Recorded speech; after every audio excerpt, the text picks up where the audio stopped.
আসসালামু আলাইকুম।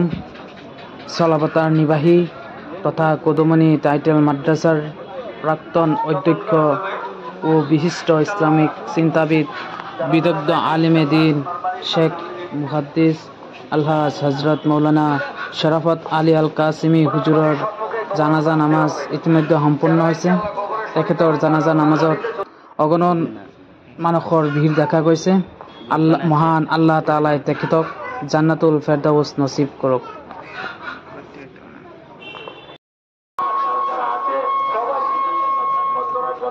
আমরা যেন চেষ্টা করি আর খেদমত করলে এমন ভাবে হুজুর গানে দিয়ে দিব জানাজার মধ্যে শরীক হবে ইনশাআল্লাহ। আমরা চেষ্টা করবো জানাজার সময়